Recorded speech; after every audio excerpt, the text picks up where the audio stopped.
Hello అండి, welcome back to our channel.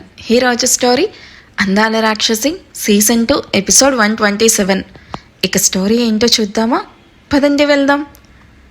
ఆయుష్ అషిక మాటలకి తన వైపు చూస్తూ, అషిక, మళ్ళీ నువ్వు ఆ కలసంలోకి వెళ్ళకు. నాకు నువ్వు కావాలి, అండ్ ఆశకి నీ ప్రేమ కావాలి. నిన్ను మళ్ళీ ఆ దేవుడు కూడా బంధించుకుంటే నేను అడ్డుపడతాను. నువ్వు మాతో ఇలాగే ఉండిపో, అందరం హ్యాపీగా ఉందాం. అషికాకి ఆయుష్ మాటలకి కళ్ళల్లో సుడులు తిరుగుతూ ఉన్నాయి. దాంతో పిలవంగా నవ్వుతూ ఆయుష్ ముఖాన్ని పైకెత్తి కళ్ళల్లోకి సూటిగా చూస్తూ, ఆయు, ఈ ప్రకృతిలో ఏది శాశ్వతం కాదు, కానీ మన ప్రేమ శాశ్వతం. ఆత్మగా నేను ఇక్కడుండడం ప్రకృతి విరుద్ధం, కానీ నేను నీకు దూరం కావడం లేదు. అదిగో చూడు ఆయు, ఆశీ కడుపులో ఎదుగుతూ ఉన్న ఆ చిన్న ప్రాణానికి రూపం నా చెల్లి ఇస్తే ఆ ప్రాణానికి ఊపిరి నేనిస్తాను. తిరిగి నీ దగ్గరికి నేను మళ్ళీ వస్తాను. నీ కూతురిగా నీ వేలు పట్టుకొని నడక నేర్చుకోవడానికి, నిన్ను నానా అని పిలిచి నీ గుండెల్లోని నీ బాధను తుడిచేయడానికి నా చెల్లి గర్భాన నేను మళ్ళీ పుడతాను. రేపు నువ్వు ఒంటరిగా కూర్చొని బాధపడుతూ ఉంటే నీ వేలు పట్టుకొని నడక నేర్చుకుంటూ నీ కన్నీటిని బుజ్జి చేతులతో తుడిచి నీ కూతురిగా మళ్ళీ వస్తాను. అందరూ నిన్ను ఆయుష్ అని పిలుస్తూ ఉంటే నేను మాత్రం నాన్న అని పిలుస్తాను. ఆ ఒక్క పిలుపుతో నీ ఇన్నాళ్ళు బాధ మంచులాగా కరిగిపోయేలా చేస్తాను. అమ్మగా దియాకి ఎలాంటి ప్రేమ పంచలేకపోయినా తనకి చెల్లిగా పుట్టి పెంచుతాను. అషిక మాటలు వింటూ ఉంటే ఆయుష్ గుండె 1000 ముక్కలవుతుంది. ఒకవైపు తనని ప్రాణంగా ప్రేమించిన భార్య ఆఖరిగా వీడ్కోలు పలుకుతూ ఉంటే, మరోవైపు తన కూతురిగా మళ్ళీ జన్మనిస్తాను అనే మాటకి అతని కళ్ళు ఆనంద బాష్పాలతో నిండిపోయాయి. ఆయుష్ కళ్ళల్లో నీళ్లు ధారాలుగా కారుతూ ఉంటే ఆనందమో బాధో తెలియని ఒక వింత అనుభూతి అతని గుండెలను బరువుగా మార్చేసింది. ఆయుష్ వణుకుతూ ఉన్న గొంతుతో, అషిక, అంటే నువ్వు మళ్ళీ నా కోసం వస్తావా? నా బిడ్డగా నా దగ్గరికి వస్తున్నావా? కానీ ఇప్పుడు నువ్వు వెళ్ళిపోవాలా? నేను మళ్ళీ ఇలా చూడలేనా? అషిక ఆయుష్ కన్నీళ్ళని తుడుస్తూ, నా కోసం ఏడవ్వాకాయు, నా కోసం ఎదురు చూడు. నీ అషిక చావలేదు. నీ ప్రేమలో ప్రాణం పోసుకొని మళ్ళీ వస్తుంది. స్వామీజీ నన్ను పంపేటప్పుడు ఇదే చెప్పారు. నీ త్యాగం నిన్ను మళ్ళీ మనిషిలాగా పుట్టిస్తుంది అషిక అని. ఇప్పుడు నేను వెళ్ళాలి ఆయు. నేనిప్పుడు వెళ్తేనే కదా మళ్ళీ నీ బిడ్డగా నీ ఒడిలోకి రాగలను. టైం అవుతుంది ఆయు, నేను వెళ్ళాలి. దియాని ఆశీని జాగ్రత్తగా చూసుకో. మళ్ళీ చెప్తున్నాను, అమ్మగా దియాకి దూరమయ్యానన్న నా బాధను ఇప్పుడు తన చెల్లిగా మారి తనతో ఆడుకుంటూ పోగొట్టుకుంటాను. మన కుటుంబం మళ్ళీ అన్ని సంతోషాలతో పూర్తవుతుంది ఆయు. ఆశీని మాత్రమే కాదు, అన్నయ్యని కూడా ఎప్పటిలానే చూసుకో ఆయు. వాడు పైకి బాధ లేనట్టు ఉన్నాడు, కానీ నన్నే తలుచుకుంటూ ఇప్పటికీ ఏడుస్తూనే ఉన్నాడు. మా అన్నయ్య చిన్న పిల్లాడాయు అంటూ ఉన్న అషిక మాటలకి ఆయుష్ గుండె మరింత బరువవుతుంది. అప్పుడే వెనక నుండి అషిక అని కన్నీళ్లతో పిలుస్తాడు మోహిత్. మోహిత్ని చూసిన అషిక ఆయుష్ నుండి దూరం జరుగుతూ పైకి లేచి ఒక్కో అడుగు వేస్తూ మోహిత్ ముందుకు వచ్చి నిల్చుకుంటుంది. మోహిత్కి దగ్గరయ్యే కొద్దీ అషిక బాధ మరింత ఎక్కువవుతుంది. చిన్నప్పటి నుంచి తనకి మోహిత్తో చాలా బాండింగ్ ఉండేది. ఆయుష్ని ప్రేమించానన్న విషయం కూడా అందరికంటే ముందు మోహిత్కే చెప్పింది అషిక. ఇద్దరికి ఒకరంటే ఒకరికి ప్రాణం. అలాంటిది తను సడన్గా చనిపోవడం, ఇన్నాళ్ళకి మోహిత్ తనని ఆత్మలాగా చూడడం చూసి అషిక ఎమోషనల్ అవుతూ అన్నయ్య అంటూ మోహిత్ని హక్ చేసుకుంటూ ఏడ్చేస్తుంది. అషిక అన్నయ్య అంటూ పరిగెత్తుకుంటూ వచ్చి మోహిత్ గుండెల మీద వాలిపోతుంది.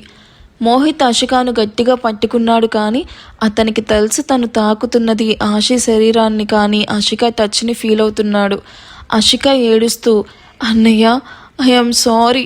మీ అందరికీ కన్నీళ్లు మిగిల్చి చెప్పకుండా వెళ్ళిపోయాను. నువ్వు పడ్డ పెయిన్ ఎవ్రీడే నేను చూస్తూనే ఉన్నానన్నయ్య. నా గదిలో నా ఫోటో పట్టుకొని నువ్వు ఏడ్చిన ప్రతి రాత్రి నేను నీ పక్కనే కూర్చొని నీ కన్నీళ్లు తుడిచేదాన్ని.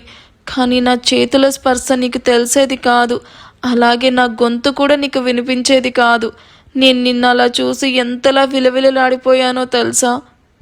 ఒక అన్నయ్యగా నేనుండి కూడా నిన్ను సేవ్ చేసుకోలేకపోయాను అషిక. ఇంకెందుకు నేను బ్రతుకుండడం అనిపిస్తుంది. అషిక మోహిత్ మొహాన్ని తన 2 చేతులతో పట్టుకొని మోహిత్ కళ్ళల్లోకి చూస్తూ, అన్నయ్య ప్లీజ్ ఇంకోసారి అలా అనకు. నువ్వు లేకపోతే నా ఆయు ఏమైపోయేవాడు, నా చెల్లి ఆశ ఏమవ్వాలి, ఇంకా నా దియా కుట్టిని ఎవరు చూసుకుంటారు? నువ్వు అందరికీ ధైర్యాన్ని ఇచ్చావన్నయ్య. నీ వల్లే ఈరోజు ఆయు మళ్ళీ మనిషి అయ్యాడు.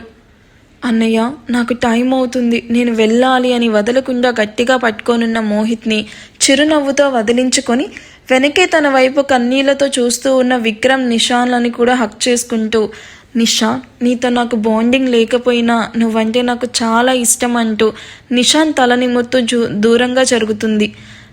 Vikram I'm really sorry. నీతో ఉన్న మెమరీస్ నాకు ఇంకా ఫ్లాష్ అవుతూనే ఉన్నాయి. ఒక్కోసారి ఇలా ఆశీ బాడీలో ఉండిపోవాలి అని స్వార్థంగా ఆలోచిస్తున్నాను. కానీ ఈ ప్లేస్ నాది కాదు కదా అని కన్నీళ్లతో చూస్తూ మీతో నాకు ఇంతవరకే రాసిపెట్టుంది. అషిక మాటలు వింటూ ఉంటే అక్కడ ఉన్న ప్రతి ఒక్కరి గుండె బరువెక్కిపోయింది. విక్రమ్, నిషాన్, మోహిత్ కన్నీళ్లు ఆపుకోలేక విలవిలలాడిపోతూ ఉన్నారు. తన సొంత వాళ్ళందరినీ ఆఖరిసారిగా పలకరిస్తూ ఉన్న అషిక మనసు ఎంత వేదన అనుభవిస్తుందో ఆ క్షణం అందరికీ అర్థమయ్యింది. విక్రమ్ అషిక చేతులు పట్టుకొని, వద్దు అషిక, నువ్వు ఇలా వెళ్ళిపోతూ ఉంటే మేము తట్టుకోలేకపోతున్నాం. మళ్ళీ నిన్ను ఎప్పుడు చూస్తాం, మాతోనే ఉండిపో అషిక ప్లీజ్. విక్రమ్ మనిషి రూపం మాత్రమే మారుతుంది కానీ ప్రేమ ఎప్పటికీ మారదు. ఇన్నాళ్ళు ఒక జ్ఞాపకంలాగా మీ గుండెల్లో ఉన్నాను, ఇకపై ఒక ప్రాణంలాగా మీ కళ్ళ ముందుంటాను అని మెల్లగా అందరి వైపు ఒకసారి చూసింది. మోహిత్, ఆయుష్, విక్రమ్, నిషాన్ అందరూ తనని కన్నీళ్లతో చూస్తూ నిల్చుకొనున్నారు. ఆయుష్ ఫాస్ట్గా వచ్చి అషికాను గుండెలకి హత్తుకొని ప్రేమగా నుదుటిన ముద్దు పెడతాడు. అషిక కాసేపటి మౌనం తర్వాత, మామ్ డాడ్ జాగ్రత్త ఆయు, నేను వెళ్లాల్సిన టైం వచ్చేసింది అంటూ అందరూ చూస్తుండగానే ఆశీ శరీరం నుండి అషిక ఆత్మ మెల్లగా వెనక్కి వెళ్తున్నట్టు అనిపించింది. ఆశీ శరీరం మెల్లగా శక్తిని కోల్పోయి తూలుతూ ఉంటే ఆయుష్ తనని గట్టిగా పట్టుకున్నాడు. సరిగ్గా అదే క్షణంలో ఆశీ శరీరం నుండి ఒక చిన్నపాటి దీపపు కాంతి బయటికి వచ్చింది. ఆ కాంతి మొదట ఒక చిన్న నక్షత్రంలాగా మెరుస్తూ గది మధ్యలోకి వచ్చింది. ఆ కాంతి చుట్టూ ఒక బంగారు వర్ణపు వెలుగు ఉంది. ఆ వెలుగు ఎంత స్వచ్ఛంగా ఉందంటే ఆపరేషన్ థియేటర్లోని ఆ రక్తపు మరకలు, ఆ భయంకరమైన వాతావరణం అంతా మాయమైపోయి ఒక దేవాలయంలాగా మారిపోయింది. ఆ చిన్న దీపం మెల్లగా గాలిలో తేలుతూ ఆయుష్ చుట్టూ తిరిగి మోహిత్, విక్రమ్ బుగ్గల్ని నిమిరినట్టుగా తాకి నిషాన్ కన్నీళ్లు తుడుస్తుంది. అందరూ ఊపిరి బిగబట్టి మరి ఆ వెలుతుర్ని చూస్తూ ఉన్నారు. ఆ చిన్న దీపం మెల్లగా కిందకి దిగుతూ స్పృహలో లేని ఆశి కడుపు దగ్గరికి చేరింది. అక్కడ ఆ దీపం ఒక్క క్షణం ఆగి మరింత ప్రకాశవంతంగా మెరిసింది. ఆ వెలుగు ఆశి కడుపుపై పడగానే లోపల ఉన్న ప్రాణం ఒక్కసారిగా స్పందించినట్టు ఆశి మొహంలో ఒక అందమైన వెలుగు వచ్చింది. మరుక్షణమే ఆ చిన్న దీపం ఆశి కడుపులోకి, అంటే ఆ గర్భంలోని పిండంలోకి మెల్లగా లీనమైపోయింది. ఒక్కసారిగా ఆపరేషన్ థియేటర్ మొత్తం నిశ్శబ్దం అల్లుకుంది. ఆ తెల్లటి కాంతి మాయమైపోయి సాధారణమైన వెలుగు వచ్చింది. ఆయుష్ వణుకుతూ ఉన్న చేతులతో ఆశి కడుపు మీద చేయి వేశాడు. ఆయుష్కి లోపల ఏదో ఒక కొత్త శక్తి, ఒక కొత్త స్పందన వినిపిస్తున్నట్టు అనిపించింది.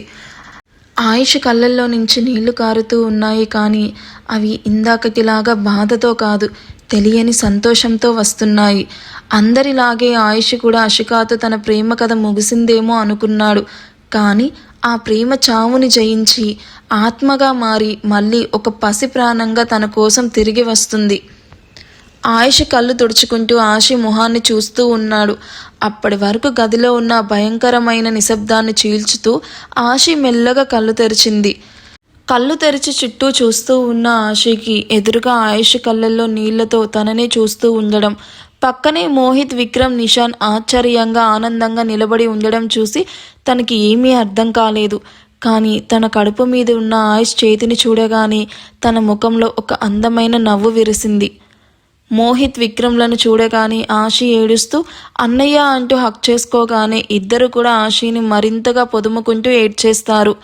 ఆశి నిషాని చూసి నీష్ అంటూ హక్ చేసుకుంటూ ఏడవడం చూసి నిషాన్ కూడా చిన్నపిల్లలాగా ఏడుస్తూ ఆషి నుదిటిన ముద్ద పెట్టబోతూ ఆయుష్ వైపు చూస్తాడు. ఆయుష్ నవ్వుతూ కనిపించగానే నిషాన్ ఆనందంగా ఆషి నుదిటిన ఆప్యాయంగా కిస్ చేసి గుండెలకి హత్తుకుంటాడు. వాళ్ళని అలా చూసి నవ్వుతూ హ్యాపీ టీయర్స్తో కన్నీళ్లు తుడుచుకుంటూ ఉంటారు. ఫైనలీ అందరూ కలిసిపోయారబ్బా, ఎంత హ్యాపీగా ఉందో కదా. ఇప్పుడు అషిక కూడా ఒక చిన్న పాపలాగా ఆయుష్ అండ్ ఆషి లైఫ్లోకి రాబోతుంది. ఎంత హ్యాపీగా ఉందో కదా వింటుంటే. మీకు ఎలా అనిపించిందో కామెంట్ చేయండి. వీడియో నచ్చితే ప్లీజ్ లైక్ చేసి హైప్ ఇవ్వండి. Thank you for watching. Bye.